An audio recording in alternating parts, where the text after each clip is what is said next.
14. Orient Avenue. Despite mixed or terrible reviews, the exhibition was a great success. All the participants, whether they were seeking a learning experience, new people to meet, or just 2 hours of entertainment, walked away fulfilled, and everyone was sad when we had to tear down the whole installation. One reviewer, who was especially condescending, had come to the gallery and followed a group of the whole process except the screening. He had to go somewhere else. He came back the next day and watched another film on his own. Later, he mocked it. I don't think he should have been allowed to look at it like this. It was not made for him, and he criticized it like someone who would break into someone's house, fiddle with his family picture, and then publicly criticize their artistic value. Thinking back on it, only the one willing to take the ride as a participant should have been allowed to see their movie, and no one else. They should not have let anyone else judge the ride without riding it. It's only fair. In the end, all the sets were destroyed and the project was emptied in less than 48 hours. Galleries in Brazil, Japan and England are planning to bring the exhibit to their countries. The art gallery in Japan couldn't afford the transport of the whole exhibition, so we suggested that the participants could build their own sets, and the Japanese agreed. Even though the gallery installation was the closest thing to my original utopia, I felt that we could get closer to original idea outside the gallery, in a normal world with normal people. A month before the exhibit closed, I had moved from an East Village condo to a house in Brooklyn on Orient Avenue.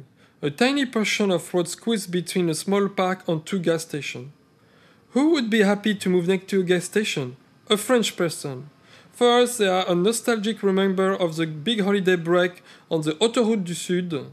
In those days, you would get a free Lucky Luke comic book for a fill-up. The downside of being surrounded by all this nostalgia was that the adjacent street, Metropolitan Avenue, has a never-ending collection of big trucks rolling all day by long. This is at least a reminder that Brooklyn still has some industrial function. On the other hand, we are surrounded by a fresh set of condos scouting for the next set of gentrifiers to whom I unfortunately belong. There is nothing I can do about it. No matter where I move, I'm gentrifying. This is depressing. Nevertheless, the street has a special quality, thanks to the tree planted 40 years ago by Tom, a World War II veteran and my neighbor. His wife Helen, an 80-year-old dynamic and welcoming little lady, gave us direct access to the community. She's pretty much an activist. For instance, she fought to reduce the number of big trucks on the street. Because she talks with people of all different generations and backgrounds, she creates harmony between all the neighbors. I think she's able to do all this perhaps because she's been living here for so long and comes from an area where neighbors were different and people were less isolated in their homes. Anyhow, we decided to try out the protocol in my new street in order to test its efficacy in the real world, as we are attentive in Pesseac before Jeffrey Dutch gave us shelter. Helen's presence was crucial to the film, both on the set and behind the scene, plus she's gonna take us, my friend Jean-Louis and I, on a trip to Atlantic City. For all the reasons mentioned above, Helen and Tom's house seemed like the logical starting point for the project. We asked her if she could invite a couple of their neighbors over one evening, so that we could explain the project to them and gauge their interest. When we arrived, there were just 4 neighbors in Helen's old dining room, so I introduced myself and started to give an explanation of the project. But every couple of minutes another set of neighbors would trickle in and I would have to repeat the detail of my project. I tried to vary the vocabulary and detail each time for the people who had just heard it. And by repeating the idea several times, I began to have and then articulate new ideas for how to do the shoot. The response was overwhelmingly positive. We had expected a lot of resistance from the neighbors, but all of them acted as though they were just committing to a barbecue or dinner party. Sure, just tell us when. There were just 2 obstacles to overcome: shyness and family schedules. Dance, basketball, baseball, even soccer are the weekend landlord of families in America, but in this instance they were my enemies. but we managed by picking a date in the future and sticking to it. For the Shine one, I promised, I lied, they could just watch the whole process without participating. By the end of that meeting, we had 10 people who were on board. A modest-sized group, yet larger than the number of people who had committed to our aborted PCAC shoot. I have but one regret, a small failure. Neither myself, Jordan, nor Helen could convince the family living across the street to let their children participate in the shoot. Louise, the woman across the street, has 3 young grandsons who shave their heads every week, wear the same clothes as one another, and spend their days getting into and out the family Ford Taurus under the supervision of Louise. I don't want my kids on film, Louise repeatedly said. Even Hélène, her friend, could not get Louise to trust us and participate in the activity. Yesterday I saw them all outside the gas station, patiently waiting with excitement for the cat to be washed, getting ready for the Puerto Rican Day Parade. One important reason why my first attempt failed to bring the protocol to the city of Peseac was the overly ambitious schedule we had proposed. We were hoping to conduct the process over a course of a month with a meeting every week.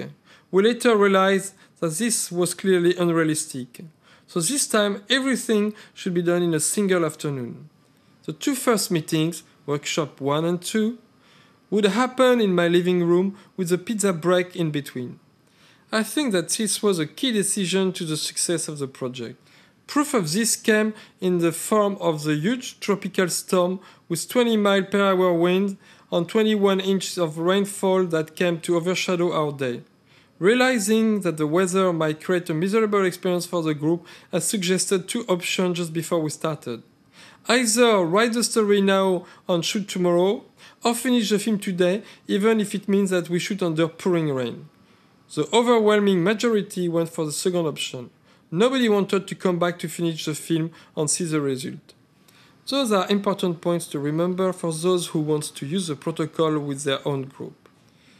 Most of the participants were on time. Kenny Page, my favorite sweeping truck driver, who had played the priest in Beacon Rewind, had participated in all 3 versions of the neighborhood movie club. He arrived with his friend 2 hours early. He used the time to bombard me with numerous writing project stories concerning the rise of a street sweeper truck driver who turned into a toy maker. Street sweeper truck toys, that is. Kenny cannot accept the fact that the neighborhood movie club is not about learning filmmaking. He is already in the middle of his professional shift, so I won't dare to discourage him. Everybody squeezed into the living room. 35 people in one room. We had started with 10 people committed to the project. The street network conducted by Helen had been efficient, and she had managed to bring in more participants. After thanking them for their participation and giving the group a short introduction to the project, I stepped back. My job was done, and I could just watch and study the possible loophole of the protocol. The crowd primarily came from Orient Avenue, with about 13 other people from Peseac. We weren't originally expecting that Peseac Denizen, but Kenny invited one of his friends, a theater director, who in turn invited a bunch of actors. The actor provided an interesting dynamic to the group. Most of them initially thought that it was some kind of audition, so they tried hard to impress. But as the workshop progressed, they realized that it was not an audition, so they lightened up a bit. Talking with my neighbor after the experience, I found out that Helen and some key people from Orient Avenue were displeased with the intrusion of the Peseac people. We thought it was a project about our street, not for everyone, I heard. It would have been more pure with only true neighbor. I'm not sure how to interpret pure. Maybe the way I convinced my neighbor to participate was based too much on the fact it was about our street. We are all neighbors and this film was for everyone, even though it took place at Orient Avenue. Please welcome strangers to our street. And the Orient Avenue crew eventually did. Yes, the Passaic folk were great as the Orient people, they finally admitted. In fact, the one guy most in favor of the pure film is moving out in 2 weeks. So if we were to shoot the film after this move, would it become an Aryan stranger? Of course not. About 7 kids were present as well, but immediately saw a potential pitfall. There were too many people, so the kid would be bored and want to go home. I think the pizza break announcement solved the problem. Which reminds me of a hike I went on with my son and his cousin in the French mountain. I kept that going by promising them pizza when they got to the destination. After 1 mile, the first "Are we past the middle?" popped out. "Not really. There are 6 more to come," I said. Luckily, they were too hungry to turn back, and the afternoon was a success. Back to my living room. After the genre was established, it generally ends up being a comedy action horror film. The title, "There's a Hand in My Soup," was uttered, and no one could beat it. One of the kids in the group brought a plastic monster hand. This had a direct and obvious influence on this choice. Then the story was created. There is a hand in my soup. A hand in a soup means there is a victim and a killer. So that's how it starts. A couple hear on the news that Richard Simmons, who had been married on Orient Avenue, has disappeared. This part was a bit abstract for the younger crowd, but very amusing for the adult. At this point, I noticed how difficult it was going to be to give everyone a part due to the group size. So I reminded the group that everyone must have at least one appearance in the film. This information immediately bent the story. Instead of casting single actor, everyone agreed to be cast in a group. The neighbor from house number 1 and house number 2, the kids playing in the street, search party number 1, etc. Ultimately, those groups gathered together to organize more search parties in which more people vanished. Even children were not spared. But the bride had decided to have the wedding reception because it's paid for anyway. At the reception, the paranoia is thriving. Who is the killer? As they struggled to wrap up the story, I was worried that the kids would lose interest. Banking on the power of taste buds to lubricate the imagination, I announced. There are 13 pizzas waiting for you in the kitchen when the story is finished. The solution for the end came from one of the kids. The cook, the chef, is a killer because he has his utensil and knife as a weapon. One more time, the truth from a child's mouth. And the ending was agreed on. The cook brings the soup to the party, and there is a dead hand inside. Bon appétit.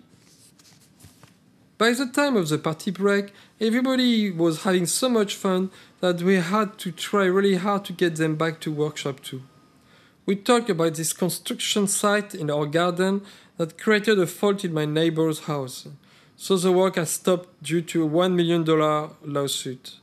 At this point, I was mostly the host. I had no role as a director or exhibition artist. The anxiety before shooting that generally leads to insomnia and volatile bowel movement had been divided equally among the 35 participants. But for the sake of perfecting the protocol, I wanted to make sure everybody was having a good time. "You don't participate much," I said to this African-American lady who came from Passaic with Kenny. "Yes, I prefer to take it all in," she responded. "Exactly. That's why you have more interesting things to say," I tried to give her confidence. Anyway, later I saw her prominently the final film, and she looked amused, so I guess she did have a good time. Of course, the main difference between the Dutch exhibition and the neighborhood shoot was the wealth of preconceived location, as well as the little tricks possible at Dutch, such as the car, train moving, etc., were not present on Orient Avenue. It seemed at first that it would make the whole project less appealing, but luckily that was not the case. Moreover, it kept people from feeling like they had to make something professional looking. It freed them even more. As a reward of our good intention, the storm had cleared up by the time we stepped outside to shoot. All the locations needed for There Is a Hand in My Soup were within 50 yards of our neighborhood. I was cleaning up the pizza at this point, so I followed the shooting effort through my kitchen window. Every technical difficulty was overcome with simplicity and humor. To have a radio newscaster announce the disappearance of Richard Simmons through a car radio, a group member would make the announcement behind the camera as the passenger pretended their sound was coming from the radio. As the shoot progressed, the group realized that they needed to somehow shoot a hand in a bowl of soup. There were a lot of discussion. Some thought they would break a bowl and have a hand stick through the hole, but no one really wanted to break their own bowl. So in the end, they simply used the hand of one of the participants off camera. This hand would suddenly appear in the bowl where the imaginary soup was poured. This was a charming and rather realistic effect. The nicest part of the day was seeing the group just hanging outside in a quiet street and slowly moving to a different location to finish their shoot. The kids were used early in the shoot, so once they were done, they could just start playing in the street, sword fighting with sticks and playing tag. Since there were so many people, only about a fourth of the group was actively involved in each scene, so little pockets of people formed along the street. Neighbors who hadn't met one another all laughed together. The playful interpiece throughout each of the groups. Helen would meander through each little chat circle, always with a proud twinkle in her eye. Tom, her husband, who had to work that day, I suspected he was just being shy, stopped by for the shooting to show me the French-English dictionary he got in the war. Since everyone was actively making a fool of themselves, people were not afraid to talk with other people. It almost worked better than liquor. At the end of each take, everyone in the group would applaud, creating a mini celebration. It was simply a perfect afternoon in the street, just like it should always be. I wish the ghost of Jane Jacobs was around to see our achievement. She might have given this book a nice foreword. The screening was next, so I sent my friend Jean-Louis to buy some red wine to celebrate the wrap party. But by the time he returned, people had watched the film, laughed at the perfect spot, applauded, and yelled at the end. I saw on their face the same look I had seen in PCI during the Big Can Rewind on that Dutch project. Pride, mixed acceptance of the silliness involved, and a big smile. It was all over before we knew it, and perfectly on time. They had managed to simplify the shooting to meet the schedule on their Saturday duty. Jean-Louis looked confused and disappointed with his red wine. Luckily, the celebration had already continued in the form of a barbecue at a friend of one of the neighbors' house. Oh, I forgot to mention that Orient Avenue was the location of Kate Winslet's house in Eternal Sunshine of the Spotless Mind. I had just moved to the same spot where, 5 years ago, I was shooting for Nights and Nights and I had no idea until some neighbor revealed it to me. Pure coincidence. This is such a small world. Oops.